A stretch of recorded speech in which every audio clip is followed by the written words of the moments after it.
The expectation is for that first round of the coronavirus vaccine to ship out of Portage and into the rest of the country. At Division and Fulton, it is a chaotic scene, to say the very least, right now. And as we continue to monitor this, hopefully things quiet down as the night unfolds here. Back to you, Leon. I'm gonna keep going here a little bit further as we survey some more of the damage. I can make out that one of the vehicles says police on it, and I can see at least 4. By my count, 4. As we round this, as we round the corner here, I'm counting 4 vehicles on fire. You can't tell right now, but we are right in the middle of Michigan Avenue and Rose Street, right in the heart of downtown Kalamazoo. There's still hundreds of people out here, and they are fired up, they are angry, not happy, hoping that their voices are heard. Capitol security has been increasing every day this week, culminating in this wireframe fence spanning the perimeter of the Capitol building. We're at West Hickory Road in Delton and Berry County. I was just told by the assistant fire chief out here that there was a family of 6 that's been displaced from this home behind me. No injuries to speak of at this time. Red Cross has been contacted to help them out. This fire got started around 2:30 a.m. and it was quite a challenge for the firefighters in the intensely cold temperatures this morning. The real feel, according to my phone, dipping below 0. He was telling me that that was the biggest hurdle to overcome out here. Right now we're getting our best look possible of the home where a man armed with a kitchen knife stabbed both of his parents. This year, when you're gonna take the Thanksgiving pizza rolls out of the oven and you're about to handle food, wash your hands. If you forgot something in the car and had to run back to grab it real quick, wash your hands.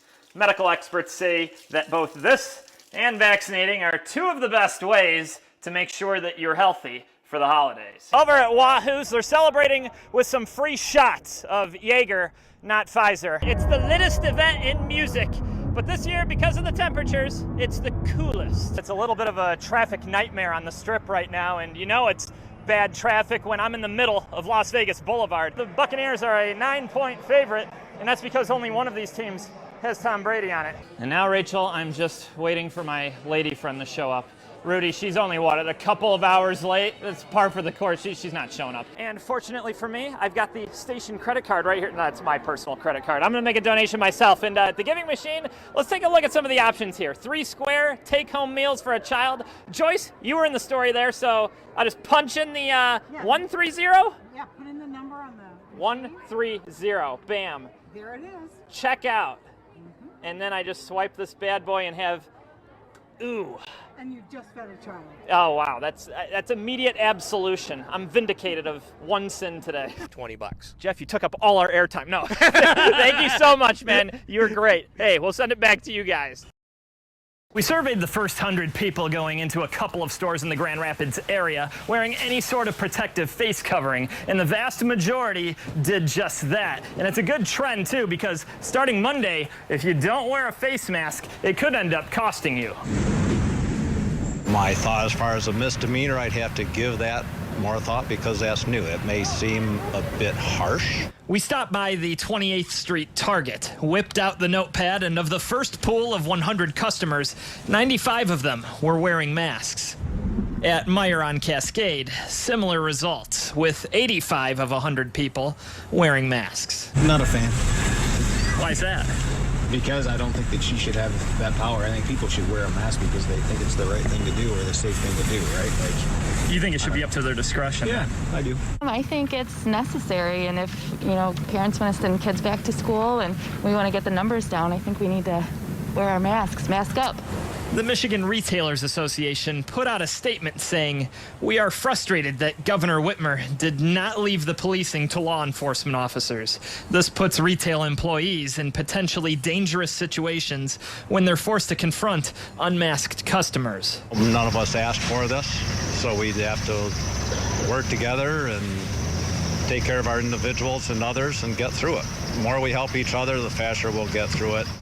There are currently 5 other states with similar mask laws. Reporting in Grand Rapids, John Domol, News 8.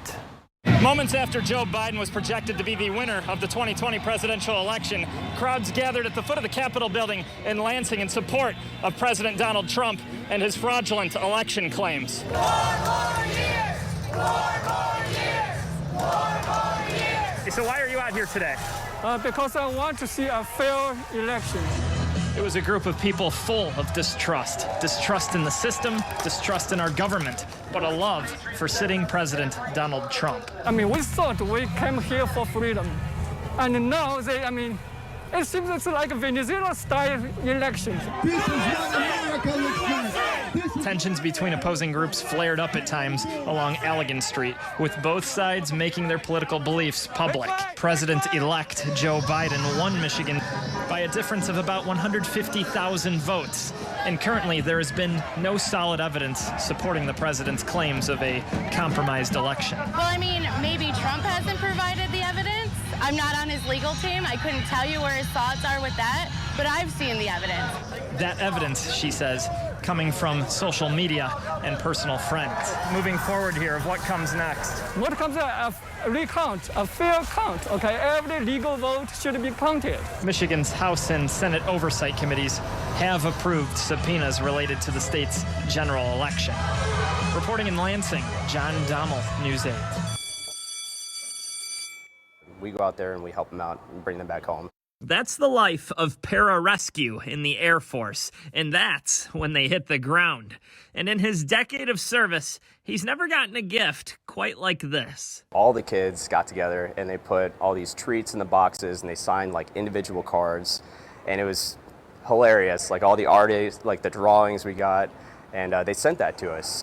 He and his squad felt the love from nearly 6,000 miles away in Africa. We learned to compartmentalize pretty well, and then we're so focused on doing our daily job and routine that you're kind of like out of space and time for a period. And when you get stuff like that, it always means a lot.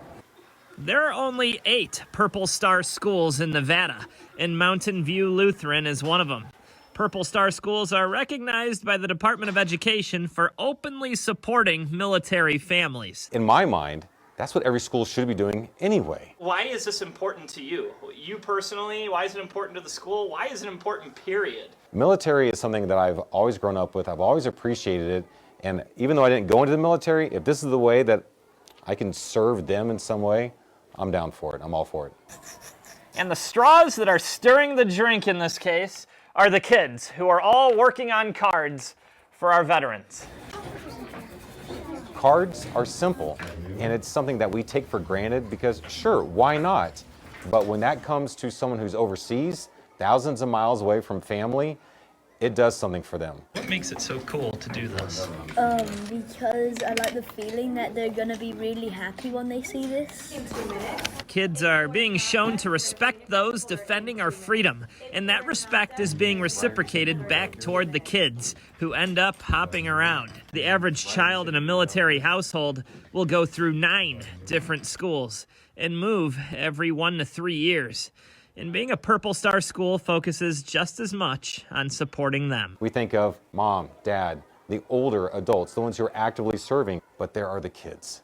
And people have said for a lot of times, kids are the future. My thing is kids are the present. Let's take care of them right now in the best way that we can. If you ask Korleski, the service is a thankless job, but it's always comforting to know he's being thought of. It is nice to recognize the proud people that serve our country and stuff like that, but from my perspective, I love doing it, and I love being home with my kids, and it sucks to be away, but at the end of the day, I love what I do. I'm John Domol, reporting at Mountain View Lutheran. You know, they call Detroit Hockey Town, but I think that distinction might move over to Las Vegas before too much longer because the fans in the desert take their hockey very seriously.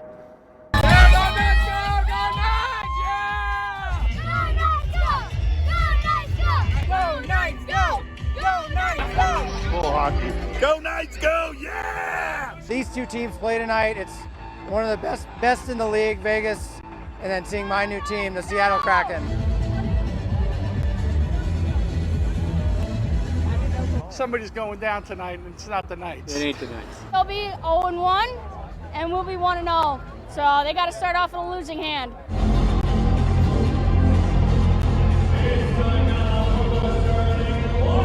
Do you guys have any advice for the Kraken? I mean, we're on season 5 and they're on season 0. Do we have any advice for them?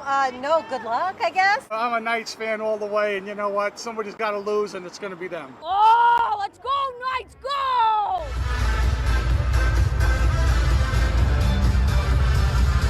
Vegas is a tough act to follow. They're a great team. I think a lot of teams learn their lesson to not take Vegas lightly. Let's go! The atmosphere is unmatched compared to any other team that I've been to. It's electric. The feeling is crazy. Everybody's got to cheer. We need to encourage the boys. Let's go! We'll see. I'm hoping they're in the playoffs. We're going to see a lot of the Golden Knights, so that's going to be exciting. And the Knights will face the Kings in LA on Thursday, but they won't be back home until next Wednesday, and that'll be against the St. Louis Blues. Reporting live outside of T-Mobile Arena, John Domol, 13 Action News.